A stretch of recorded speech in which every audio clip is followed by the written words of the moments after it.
You're listening to the Options Insider Radio Network, the home of the Options Podcast. For more quality options programs, visit theoptionsinsider.com or search for Options Insider Radio Network in your podcast provider of choice. Listeners can also access all of our programming through our mobile app available in the iTunes and Google Play stores. Select programs are also available via live stream at mixlr.com/options-insider. That's mixlr.com/options-insider. Don't forget to follow along with your favorite programs and submit your own questions for the hosts at twitter.com/options, stocktwits.com/options, facebook.com/theoptionsinsider, or via questions at theoptionsinsider.com.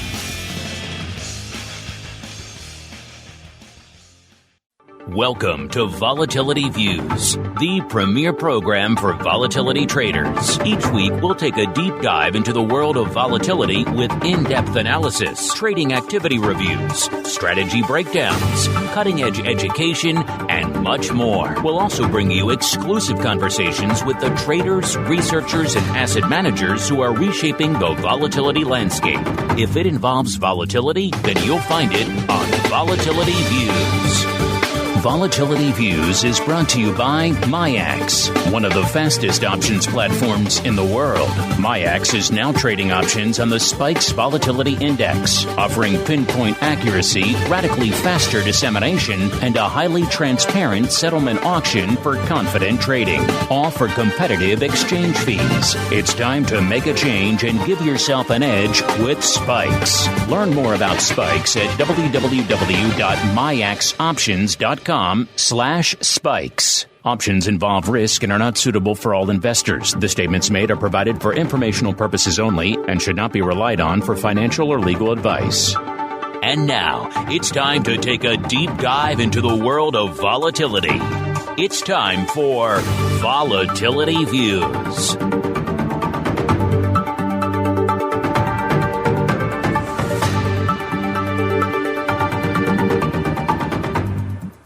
All right, everybody.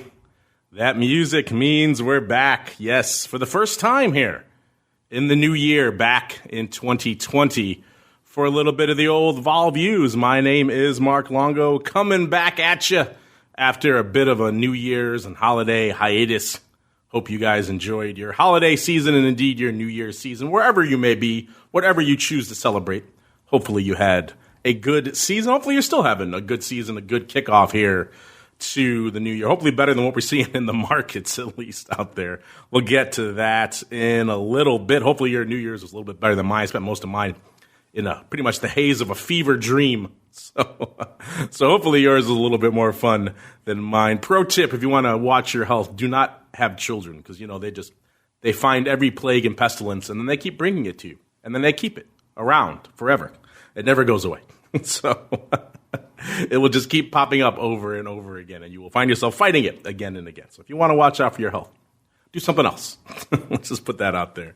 And let's see, someone else who did not follow this advice either is the greasiest of meatballs, Mr. Mark Sebastian. He's got twice the exposure to the plague and pestilence. I just have one.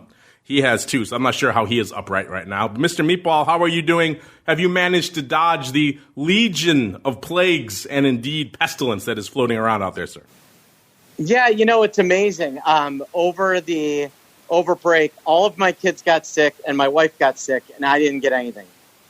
It's almost like I have some sort of power, something that, I maybe would derive from a magic sword or something like that. All I know is that, my immune system is almost like it's derived from, the most powerful man in the universe. That's how good my immune system is. Did you turn around and maybe turn your normal house cat into, let's say, a majestic beast that you could ride into, let's say, a battle? Could you do that? Yes, I did. Well, then that's just a beautiful thing. I had that power for a little while myself as well. I felt good because my wife and my son were just trading this disease back and forth what seemed like months. I fought it off. I was good. I fought it off for months, kept doing the shows, and then it just struck me down. It laid me low, listeners. But here we are. We're back. We're ready to go here.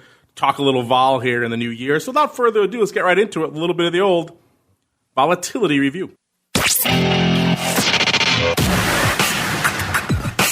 It's time to break down the latest developments in the volatility trading world. It's time for the Volatility Review.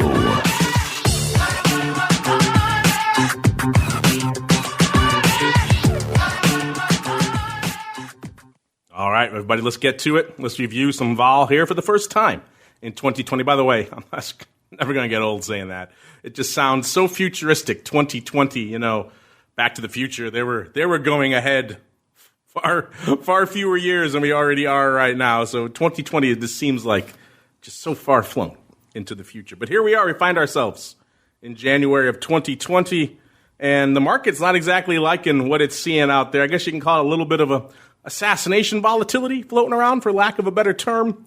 Out there, of course, you've all heard by now or seen the strike there in Baghdad on the Iranian general, causing a little bit of turmoil in global markets. Most of the major indices off fairly strong. The Dow, S&P, it's the laggard of the day, actually, only off a mere 0.6%. The Nasdaq's threatening 0.7%. The Dow threatening, actually just ticked down 0.8%. So Dow leading the charge to the downside. Obviously, gold and crude both getting a bit of a lift. WTI back over that 63 handle again, so up nearly 2 handles on this news. We've been talking for a while. What's it going to take to maybe lift crude? Unfortunately, didn't get a TWIFO in yesterday. We'll get back to that next week, of course. But apparently it was the assassination of a major general that exacerbates Middle East tensions. That's what could do it. So interesting stuff out there. Fading into the background, it seems like, at least right now in the immediate aftermath of all the wake of this drama, is, of course, the notion that the trade war is still apparently a signing ceremony on the horizons. People liking that. And, of course, some pretty weak manufacturing numbers coming out of the ISM this morning, 47.2. That is the lowest level they've reported since June of 2009, when it was 46.3. So that's a pretty bad number on the manufacturing side, showing perhaps some weakness on the manufacturing side of the economy, which is never a good thing. Of course, they pin that firmly on the weakness of global trade coming in to hit that, so maybe not a surprise there, but still an interesting number, and that's kind of getting lost in the sea of Middle East drama out there. Most of our major friends on the vol side are a little bit north of where we were from the last time we gathered here together back in, a year ago, and a decade ago in 2019. Spikes right now is at about a little bit north of 13.5. Actually, I think it's a little bit north of that now. So actually just ticked, it was at 13.5. Now it's ticked up to about 14 since we started the show. So that puts it up about nearly 2 handles from our last show, about 1 3/4 points. Similar tale out here in VIX Cash land. VIX Cash at about 13 3/4. That puts it up about 1.5 points from where it was this time last show. And our old friend VVIX is the one that's bucking the trend. It's at about a 92.5, a little bit shy of that right now. So that puts it down, actually, about 5.5, 5 3/4 points from where it was this time last show. So let's start there, Mr. Meatball. We haven't had a show since the new year has begun, obviously, so it's a lot to unpack here. What's lighting up your tape here, and what are the crazes in the pitch chat? What are they up to here in the early days of 2020, sir? Well, if you were thinking that the assassination of the second most powerful man in Iran would, and oil popping and potential stoppage of the Straits of Hormuz would cause markets to really sell off, you would be incorrect. If you would think that an ISM number that was a huge miss and showed negative growth would send us lower, you also would be incorrect. So the answer is I can't believe that this is all we're able to get. Last night looked like we might actually have a bit of a sell-off. We didn't get it, and now we continue to kind of just coast. Apple has been green today. Apple over 300. How about VXAPL? There's one. What I would notice is on top of kind of oil, is that this last few 50 points column, vol has firmed up while we've rallied. That is usually not a sign of a logical rally, an orderly rally. So I am wondering whether we have a kind of a mini 2018, a mini 2018-19 type, mini Jan 2018 developing where we could see, vol rally and the S&P rally before some sort of sell-off end of month.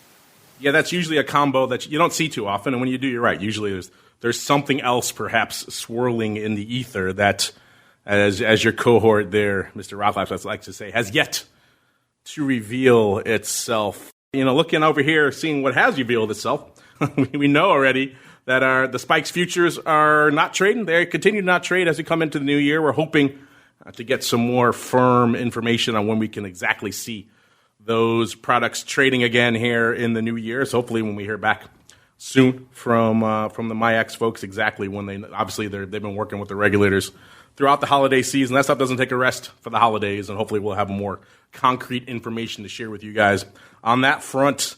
Fairly soon coming into the show here, we saw the VIX futures moving. Interesting stuff shaping up out there for the start of the new year. We saw a little bit more than a point, about 1.1 handle gulf there between the Jan future and the cash, and closing in on 3 points with the Feb future to the cash out there. So a decent little front portion of the curve out there. Mr. Meatball, anything surprising you out there in the VIX futures term structure as we're kicking off the new year here, sir?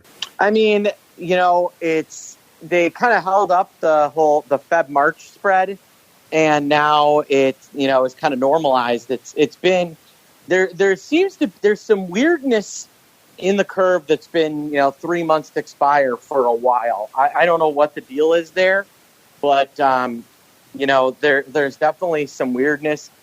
Jan is basically kind of ignoring today's move and is setting up for another relatively low expiration. It's been interesting. I have not seen anything that really strikes me as abnormal here, other than, like I said, the kind of back end has been kind of 3 to 4 months has been kind of consistently a little bit hitched.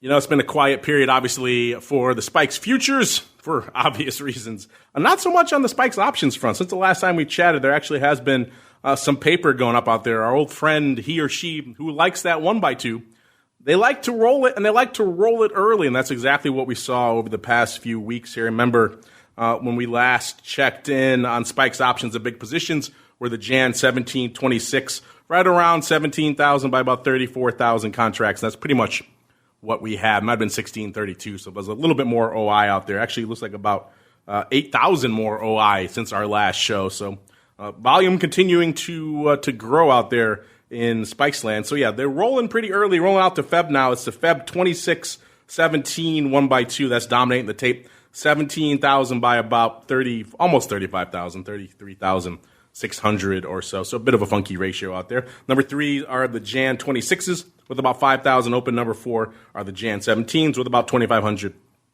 Round out the top 5 are the Jan 14 halves. Again, looks like about 58,000 contracts open. That puts us, again, up about 8,000 contracts from last show. So it's been an interesting, actually active period for the last couple of weeks in Spikes, even though the futures weren't active. And that's, of course, what everyone was waiting for to really kind of drive some paper out there. So be interesting to see what happens when those futures do come back. Going on out to the VIX options land, kind of a surprisingly quiet, kind of halting end to the week, despite the fact that we have a lot of literal headline risk playing out in the marketplace. This kind of goes back to what Mark was saying a little bit earlier, that you might have expected, a lot of noise out there, but not a lot of smoke, but not a lot of fire really to back it up out here in terms of big moves in the vol space or indeed big volume out there. In fact, there was only about 193,000 contracts on the tape coming into the show a little bit before it. Now we're up to about 250,000. Still nowhere near robust paper that you might expect if you had seen the headlines of what's been going on out there. You would think, maybe just assume that there'd be a lot more paper on the tape. Maybe even a whole ADV's worth, which is right around 423,000 contracts right now.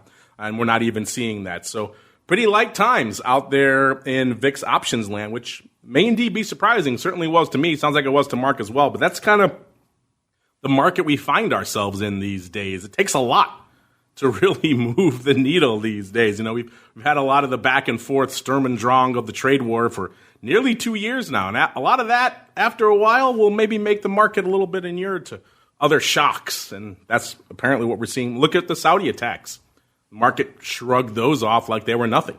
Maybe this can be lumped into a similar vein out there. Let's go out to VIX options land, see what's open out there right now. Only costs you about 90,000 contracts to break into the top 10 out there in VIX land.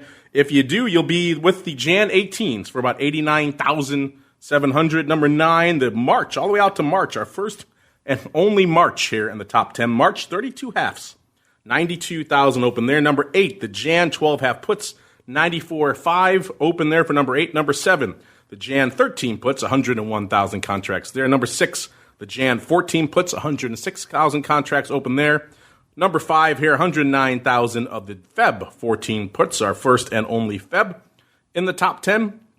Number 4, the Jan 30 calls, $1.11 on the tape. That 30 strike maintains its allure to someone out there, or maybe many someones out there. Number 3, the Jan 20 is $1.54 on the tape. Number 2, the Jan 25 calls, 225,000. And number 1 out here this week, not quite $250,000, 241,000 for the Jan 22 calls.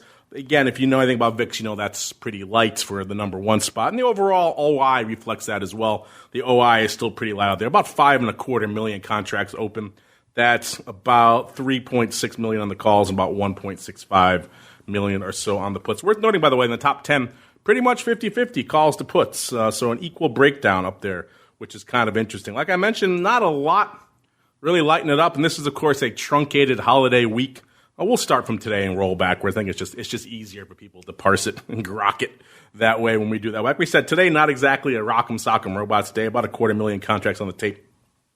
One of the bigger prints was the Feb 21s, actually the biggest print of the day. Feb 21s going up early in the morning for 65 cents. Looks like a 10,000 lot. Maybe, no, these just went up similar prints, different times, 10,000 each of the Feb. It's going to be Jan 13 puts, and then we've got the Jan 37 calls going up for 9,000 lots for a whopping 6 cents. Those are the biggest prints going up today. Yesterday was a little bit more active, not a ton, about 350,000 contracts on the tape. The big print was actually the Jan 13 puts going up for 53.5 cents on splits, obviously, 20,000 times. Feb 20 calls also going up 15,681 times on the opening auction there for 71 cents.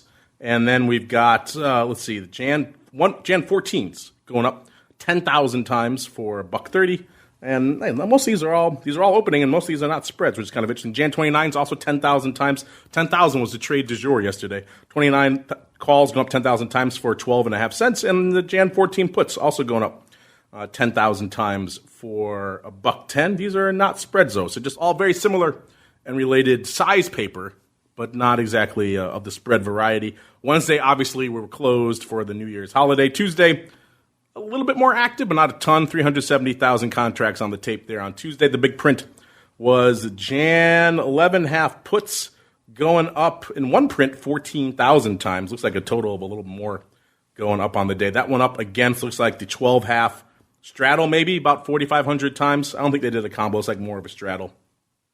Doing that 4,500 times against looks like actually a total of 18,000 of the Jan 11 half puts. So straddle with puts, we've kind of seen that before. Usually if you see it in VIX land, you kind of see it the other way. You see the straddle probably with the calls because the upside is where the interest or the concern usually lies. So that's where we see it. We don't usually see it with the puts. So maybe that's a sign of the times and a pretty heavy ratio on the puts. 18,000 versus 9,000 total. Well, 4,500 on the straddle, but 9,000 contracts obviously total. So interesting, funky print going up there. On Tuesday, also saw 25,000 of the Feb 35s going up for 30 cents, pretty much lifting the offer there, but that was a late print. And we got the Feb 30s going up for about 12,000 times for about 50 cents, and a 10,000 lot for good measure of the Jan 40s. For 6 cents as well. Monday, another pretty light day, pretty light week overall, as you might expect. This is a holiday week, obviously. 314,000 contracts was the volume for Monday. The big print up there looks like a bit of a ratio put vertical Feb 13, 15 put vertical going up 20,000 by 15,000 times. 18 cents on the 13 puts, 83 cents on the 15 puts. Both of those pretty much trending mid-market. Total, by the way, a lot of puts going up that day. Total about 32,000 of those 13 puts went up on the day. Also worth noting, a risk reversal traded that day as well. The Feb 13 half, 35. Risk reversal went up 10,000 times just in one print alone. Looks like they did it for 30 cents on the puts and 35 cents on the calls. So interesting stuff there, about a nickel there. And again, if you're selling one and buying the other, looks like total about 20,000 of the Feb 35 calls went up, so maybe a little bit more love for that upside. So haven't seen a lot of size risk reversals going up out here of late, so that may be worthy of note as well. Also saw a print 10,000 of the March 14 puts for 57.5 cents, which is right off the bid. Maybe a little bit of a aggressive March line in the sand there. Either way, a lot of funky paper, kind of all over the place. Not a lot of themes to the week outside of maybe if you want to look at it in a lot of put paper like that straddle versus. Maybe we'll start with that one, Mr. Meatball. Did you notice this straddle versus puts here? It was the 12 half straddle versus 11 half puts going up with a heavy ratio towards the puts. I don't talk about straddles versus puts that often. So first off, what are your thoughts of that trade in general? You know, doing it for a size ratio towards the puts, and then B, any other paper catching your eye in this relatively light holiday week, sir?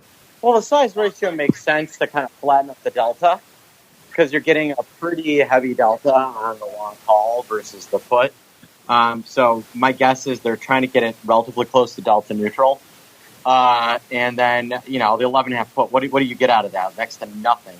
It's not a terrible, I don't see us getting below 11.5. So I get why you might do that. But the straddle itself does make some sense. It basically says, I want to hedge my upside, but if vol really does hit the floor, I want to get paid well for it, and that's why the ratio, and probably to keep the delta somewhat under control.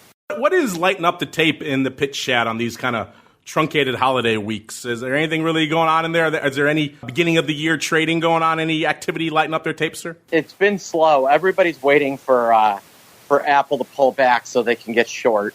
A lot of kind of the same thing on the S&P. It's been just if you look at advancers decliners, which is I'm not normally like an internals fundamentals chartist guy, but when you see the market consistently up and decliners are outpacing winners, that tells you that it's fund flows into index funds into things like the S&P. So basically, the things that people don't think about when they're doing passive investing is the fact that really all you're doing is buying the best performing stocks as they continue to go up.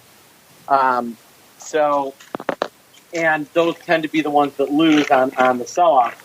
But yeah, a lot of, when is Tesla going to back off? When is Apple going to back off? When is, and then, it was funny. Everybody was so mad about this morning because we didn't move enough to sell puts back to the market, and we didn't move enough to reposition any calls or long puts in the VIX. It was, I will tell you today, disappointed a lot of people who saw kind of the price action overnight and were really disappointed by the carry through this morning. The lows were at midnight overnight, not anywhere near the open, which I think was disappointing people. I forgot how many Apple and Tesla diehards you have floating around your pit chat. It's not all VIX and spikes all the time over there. They sling a few other things over there as well. Speaking of other things, let's look on some other products that I know you guys like to sling out there in the vol space. Let's go on out to your old friend, product everybody loves to fade, VXX. Not living up to the fade this week, actually ticking up. How dare it? How dare it move up here this week? Back up over the 15 handle, if ever so slightly, at about a 15.15 or so. That puts it up slightly, about not even a quarter of a point from where it was this time last show. So all of you who are banking on additional continued juicy erosion, not so much the case here this week. But you can't be mad, as it has come out quite a bit over the past few months. And we've talked many times even on this program how maybe that isn't too sustainable in the near future, and that's certainly been the case over the last couple of weeks. Volume today in VXX, decent actually. It was about 220,000 contracts coming into showtime. The ADV is right around 250,000 out there. Let's see as we're rolling into the new year what the hot positions are out there in VXX right now. Let's go. Number 10 here are the Jan.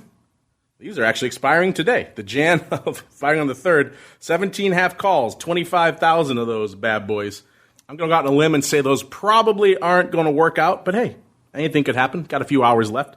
Number 9, we got the March 60s with 25,000 of those as well. Number 8, the Jan 26 calls, 26,000 open there. Number 7, we've got the Jan 15 puts, 31,500 of those bad boys. Number 6, the Jan 22 puts with about 34,000 there. Number 5, also 34,000 of the Feb 24 calls. Number 4, 35,000 of the Jan 22 calls. Number 3, 37,500 of the Jan 13 puts. Numero dos here, the Jan 15 puts with 41,000. And number 1, still with a bullet out there, are these Jan 14 puts with about 70,000 open. We were talking about these before. They seemed like they were looking pretty good.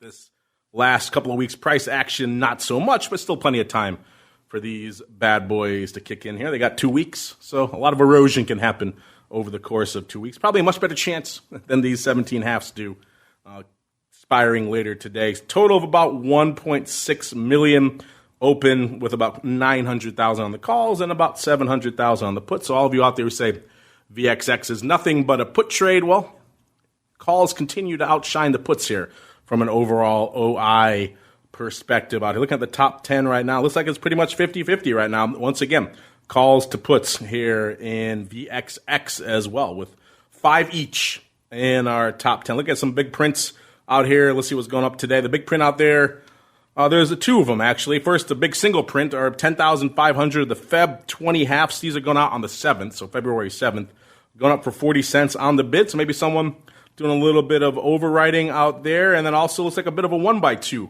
Our old friend, the 1x2 popping up here in VXX, a Jan 1619. 5,000 by 10,000 times here, doing it for 66 cents versus 23 cents. So doing it for a net of 20 cents out here. You know, Mark, we talked obviously a lot in the past about 1x2s in VIXland and where they should be used, where they should not be used. Haven't seen a lot of those going up of late, I think for many reasons out there in VIXland. Maybe we're seeing a little bit of a resurgence of them out here in VXX. We don't talk about them as much in VXX. Are you as much of a fan of the old 1x2 in VXX and see the utility for it as you do in VIX proper, sir? Well, I don't love it because it is more of a moving target. Although if you were going to do it, right now is the time to do it, because they've really, up until probably today, they had really priced out vol premium through kind of this week. So you had kind of a free look at a vol pop and almost got it today, right? You almost got it. You just didn't quite. And so, yeah, I don't love it, but I get why you might do it right now. There's a reason they don't do these regularly in VXX. It's because VXX is a moving target. VIX is not. There we go. You know what? It is our first show of the year, so there's not really a lot on the earnings front for us to dig into from a volatility perspective. So what better way to kick off the year than by getting some more of you here onto the program? So let's do a little bit of some extended fun with a little bit of the old volatility voicemail.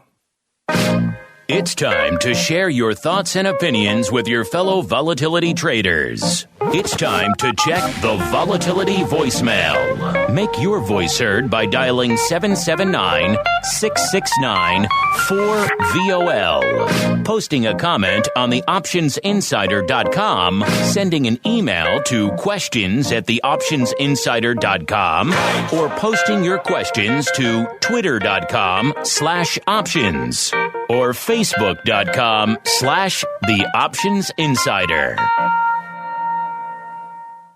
All right, everybody, welcome to the Vol voicemail. My personal favorite part of the show is because when you guys get to join us, we always have to rush it. We don't have a lot of time for it on the show. We have guests. We have a lot of things popping off. So it's the new year, it seems like an appropriate time to welcome on more of you. Let's kick things off, actually. I know something you guys enjoy. We were actually a little bit remiss in getting it posted. We did it late this year, so I do apologize for that. But it's live now. Just went live shortly before the show. It's our annual Guess the Volatility for the End of the Year game. We do it with VIX and indeed with spikes, and we did it last year. You guys loved it. We got it back. We kept the zones the same to make it easy for you guys. So if you haven't, head on over to @options over there on the Twitter machines. Make your voices heard. So quite simply, you get to guess where you think VIX and or spikes will close for 2020. Remember, if you want to win the fabulous prizes, you have to reply or direct message us or email us with a very specific pick. We're just giving you zones on the Twitter poll. If you want to win the fabulous prizes, you have to email or write in or DM with your specific pick. And remember, it has to be within our radius of 1 point to even qualify for the prize. So if you're the closest but you're outside of a point, it ain't going to cut it, listeners. So you got to be within our bullseye radius there. We gave you the same zones as last year. So the low zone around 8 to 11.99. Got that normal zone of around 12 to about 16.99. Then we got the elevated zone of about 17 to about 23, and then the old crazy town zone, which is north of 23. It just went live before the show, Mark, so it's very early days here. But which of these four zones, I won't make you guess your VIX for the end of year yet. I will say that till the end of the show. But where do you think our audience is leaning? Which of these four zones, which one do you think they're leaning towards right now, sir? I'm going to say the lowest one. Interesting. They actually were leaning there for a while. It seems like recently a surge of normalcy has infected them because exactly 50% now are in the normal zone of about 12.1699. Elevated, 22.2%. That's 17 to 23. The low zone of 8 to 11.99 has 16.7. And then 11.1% of you are feeling crazy town, north of 23. You got a few days left to get out there and make your voices heard in the poll.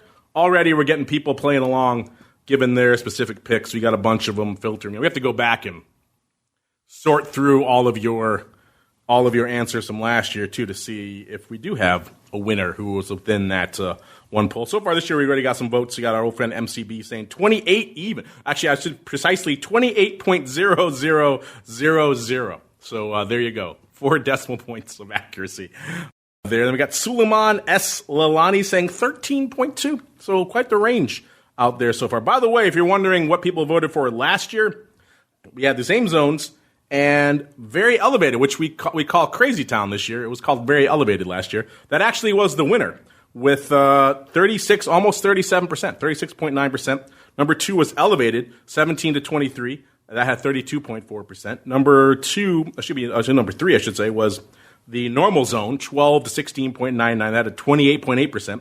And a meager 1.8% coming in for the low zone of 8 to 11.99. Remember, a year ago, we were in a little bit of a different regime from a vol perspective. We were north of the 20 handle, threatening 25 coming into the new year. So a little bit different frame of reference when people took this poll a year ago than where we are right now. So that obviously that recency bias colored some of these prognostications here. But we'll have to go through and see. I know we had a lot of people sending in individual picks, so we'll go through them all, collate them all, see if any of you guys were within our 1 point close. By the way, it did close at 14.12 this year, so a little bit higher than it had been leaning towards the end of the year. Remember, we had a little bit of an uptick on vol towards the end of the year there, so that put VIX a little bit north of maybe a lot of you were leaning around that 12 handle, but nope, ticking up north of the 14 handle towards the end of the year. So yeah, we will get all those numbers crunched and collated and the appropriate winners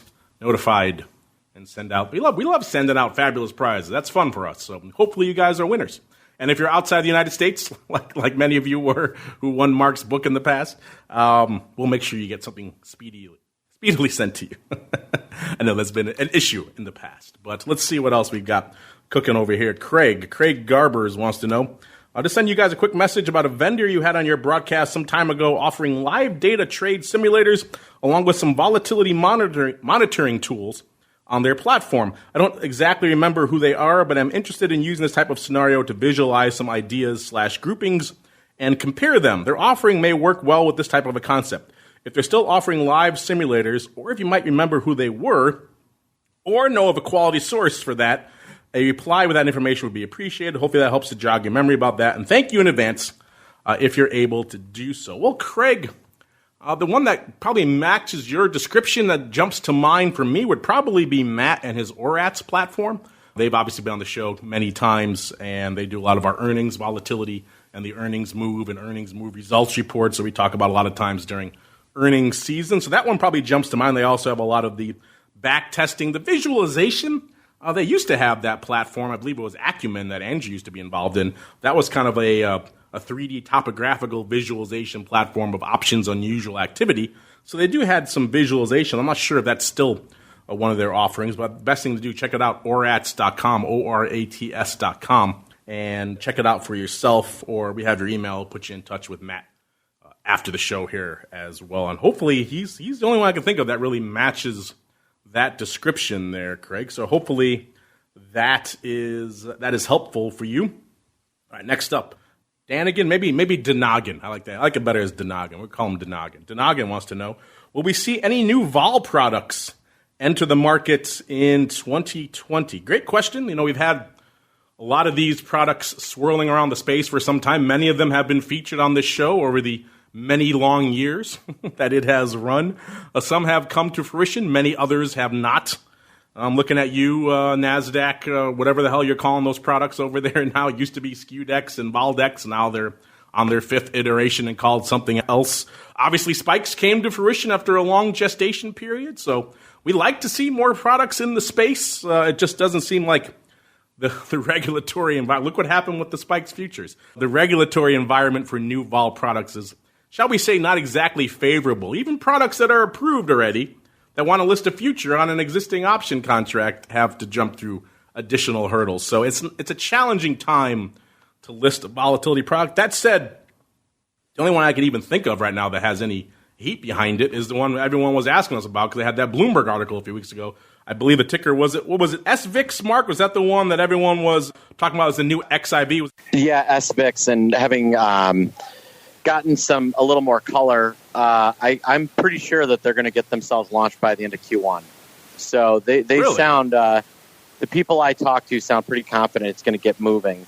And so I think it'll be pretty fascinating. And they eventually want to launch a whole suite of products. So not just SVIX. They actually asked me, well, if you're going to launch after SVIX, what would you launch next? Maybe this would be a good poll question. And my answer was, how about a real double VIX again? Because that's really what we need is a real UVXY again, not the neutered one that we have. This is going to remake all the greatest hits of the vol space, this company. Well, I love it. The nice thing about UVXY is intraday, right? We all know the long-term flaws, but within a trading day, if you wanted to match the performance of the VIX itself, the best way to do it was using old UVXY, because essentially the VIX moves about twice in percentage terms, about twice as much as VXX, and so using UVXY, your old UVXY, you could get the percentage match of the VIX if you thought you were going to get a big intraday move or an overnight move, and now that's gone, and so I think the powers that be were at least mildly intrigued by that concept. Yeah, if these guys can make it happen, more power to them. We'll have to get them on the show then. If you sound like they're credible and they have a chance in Q1, that's a pretty short time frame. So we'll definitely have to get them on the show to pick their brains about what they're offering. If they can make a new UVXY happen, that would be great. I will have to say that the only way I'm touching any option on a new UVXY is if they put somewhere in the prospectus, right, that they can't do any intra-contract updates to the product. No more of those. If they put that in the prospectus, that they can't change the entirety of how the product works after the bell in the mid-cycle, then yeah, by all means, I'm there for that. So it sounds like you're more optimistic than some others have been on that SVIX. So that's interesting. We may have to get them on the program and pick their brains about what it is. It's clearly capturing the imagination of folks. People clearly want a short vol product again, and another 2X product would certainly be interesting, I think, as well. Interesting stuff here. Yeah, I wasn't as optimistic on their chances. So interesting to hear that you are. Let's see here. Next up, we've got just Phil. Just Phil wants to know, any updates on the Spikes futures? And I wish I did. Kind of said at the top of the show, nothing yet. You can keep your eye on myaxoptions.com/spikes. That's kind of the mothership for all the info on Spikes that has not just the quotes and the data and that snazzy little video. A link to a cool show you may have heard of called Volatility Views, but also all the press releases and kind of latest news about all things Spikes. So I would check that. Obviously, also follow the MyAx folks on Twitter and things. And as soon as those products are back, I'm sure they'll be back on the show next week and they'll give us more of an update on what they're hearing. But anything regulatory, it's challenging, to say the least here. Oh, I have the numbers here as well, Mr. Meatball, for where we prognosticated vol was going to be at the end of 2019. And I think it's fair to say that me and the Rock Lobster were caught up in the furor of volatility that was consuming everyone at the end of last year. You were feeling a little bit more downside to this. So at the end of last year, we picked end of 2018, I should say, we picked where vol would be, just like you guys did. We picked where vol would be for the end of 2019. The Rock Lobster picked 1601. It's not bad. About two handles away, not exactly within our radius of victory. I was a little bit north of him. I was 17.1, so I was still feeling a little bit. At the end of the day, what you're picking, right, is the seasonality of volatility in December. And December is a challenging month, as we've seen. Usually, it's a quiet. Historically, December is a very quiet time. Look at the futures here in the term structure for the entirety of 2019. They were pricing in a very quiet, a very tranquil December. And yet, that's not exactly what we've seen the last couple of years.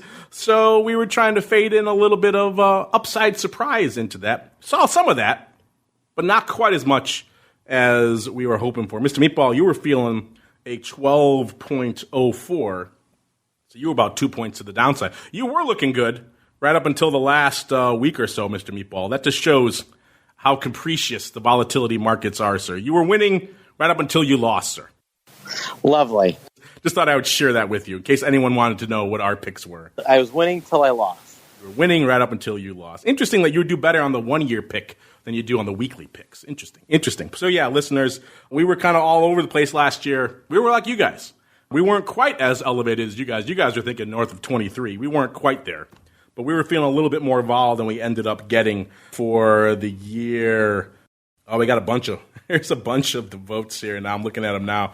Our producer is putting them all into the chat. You guys I love you guys all over the place. 32.4, 27 and a quarter, 12.14, 13.3. Yeah, some of those. It's like your buddy Mr. Wales may have been close again. He may have to win another prize. We'll have to see. We haven't collated all the answers yet. He's been unerringly close now, 2 years in a row. Regulators may not have to have a chat with him for oh wow, there's a lot of predictions in here. Well, we'll have to sort through all of this right now. Producer, please stop pasting. It's too many to read here. All right, but yes, good stuff here. Let's do one more here before we'll sort through all those and find a winner. And if you did win, we'll send you out some fun, fabulous prizes. Let's see. Let's do one more here. This comes from the creatively named Food Fight. Food Fight wants to know, what is your favorite vol memory? Vol memory of 2019. My favorite vol memory. I've been talking for a while, Mr. Meatball. I'll let you go first on this one. What is your favorite volatility memory of 2019, sir? My favorite volatility memory of 2019.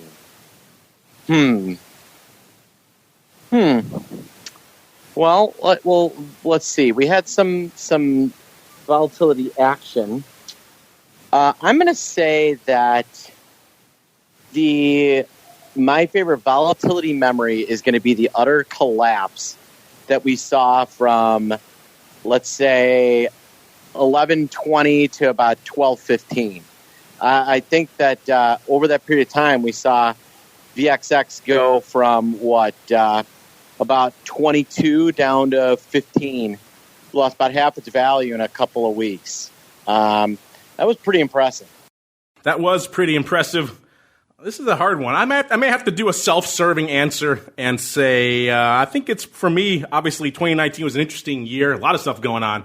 For me, my favorite Vol memory of the year is our friends over there at MIAC stepping up, showing themselves to be big fans of Volatility Views and indeed big supporters of the program. A long-running program, very storied program, very popular program, also a very specific program. So it only makes sense for a handful of firms to want to be a part of it. And when SIBO had all their legal woes beset them in the VIX space, it was great to see the MIAX folks say, hey, we're in the space, we're stepping up, we're big fans of the show, we want to make sure everyone gets to keep listening to all things Volatility Views. So that is my self-serving, yet true. That is indeed my favorite volatility memory of 2019. I lied, Mr. Meatball. We got one more because this is just a fun question and very timely as well. You might like this one, I think. It comes from Nibs. I like the handle, too, Nibs. Nibs wants to know, he said, you guys like the wars. I think he means Star Wars. He says, what did you guys think of ROTS? I'm assuming he means Rise of the Skywalker and Mandalorian. Love the Mandalorian. Rise of the Skywalker, a little bit more mixed, but I enjoyed it overall. You know, I watched it with my kid. My kid just wants to see a fun Star Wars movie end of the day, and that's pretty much what it is. It's fan service, the movie. Some people take it to task for that. They didn't like it, but I enjoyed it. It was fun. I think it kind of depends what your views were of The Last Jedi and what you think of the new movie, because this movie is very much a direct counterpoint to that. If you like the last one, you'll hate this one, and vice versa. I wasn't much of a fan of the last one, so this one I enjoyed, but I could see people who had nits to pick with it. Mr. Meatball, have you seen either of these, and what do you think? You've seen the Baby Yoda one at very least, I think, right? Well, yes. I feel like I coined the phrase Baby Yoda, personally. Yes. That came from you and no one else on the internet, sir. Correct.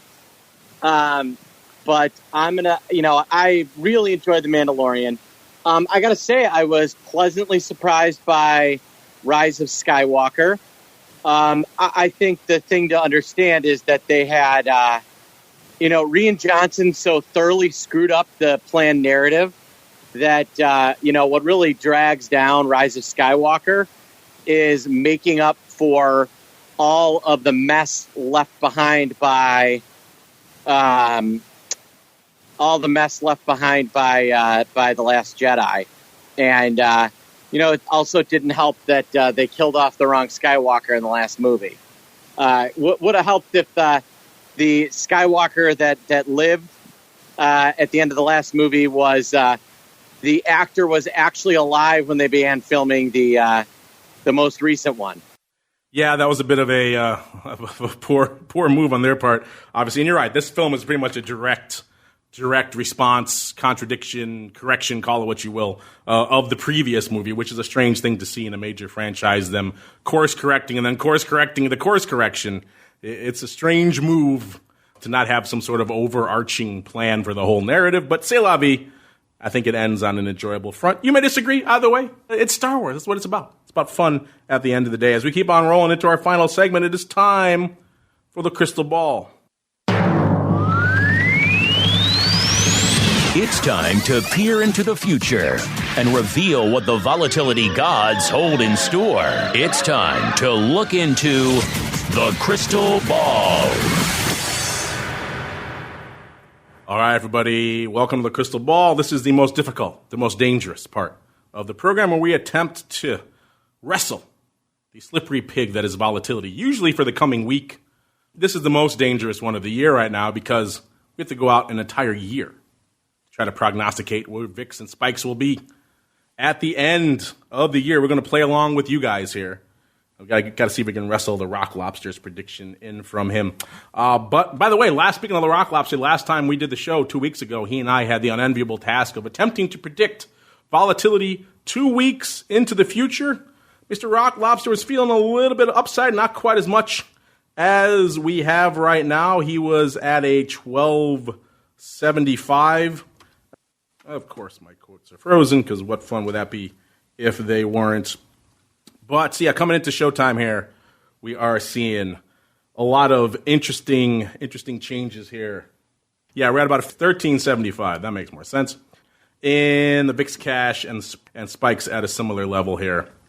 So Mr. Rock Lobster about a point away. I was feeling 11 double. I was feeling a little bit less to the downside. So neither of us really within the margin of victory. But all that's a preamble, Mr. Rock Lobster. Or I should say Mr. Meatball.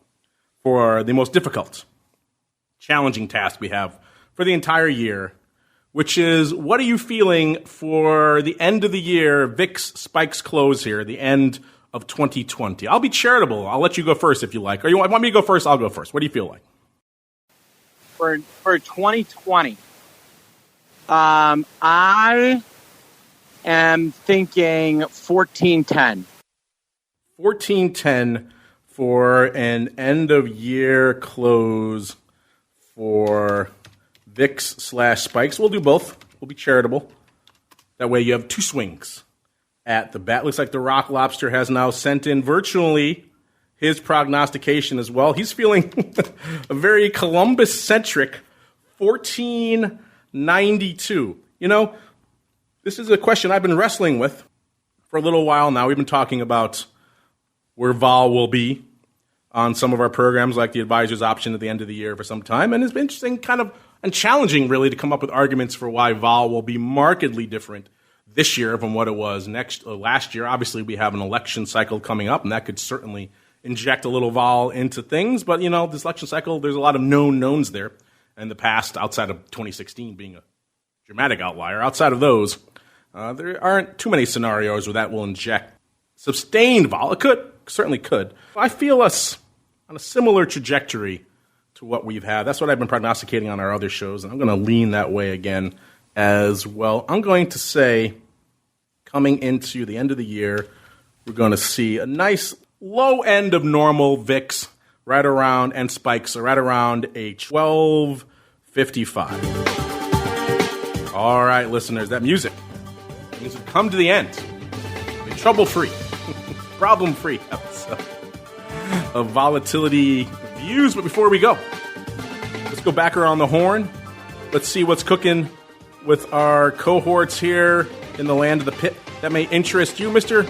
Meatball. If our folks are intrigued, they want to kick the New Year's off, and everyone's got New Year's resolution. Maybe someone's resolution out there is, hey, I want to learn about this volatility thing. What you guys have in store from over there in the land of the pit, sir? You know, go to optionpit.com, get on our mailing list, and I'm going to have my next blog out in the next couple of days.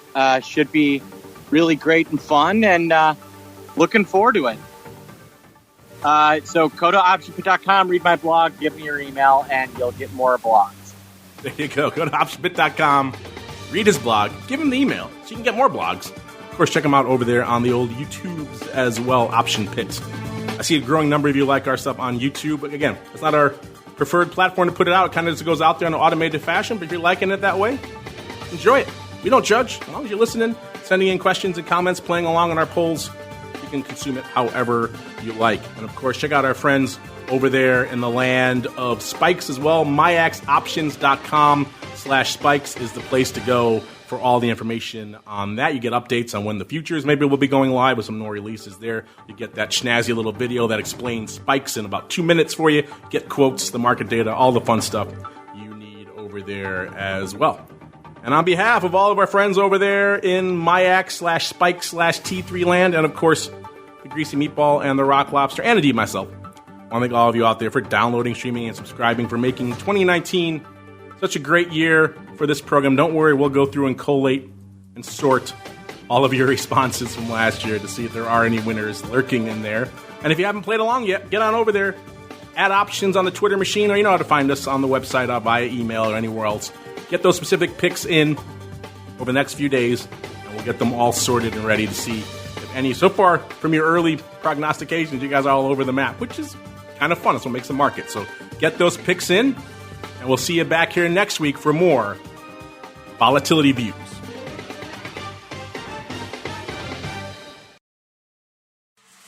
Volatility Views is brought to you by MyAx, one of the fastest options platforms in the world. MyAx is now trading options on the Spikes Volatility Index, offering pinpoint accuracy, radically faster dissemination, and a highly transparent settlement auction for confident trading, all for competitive exchange fees. It's time to make a change and give yourself an edge with Spikes. Learn more about Spikes at www.myaxoptions.com/spikes. Options involve risk and are not suitable for all investors. The statements made are provided for information purposes only and are not intended to provide and should not be relied on for financial or legal advice.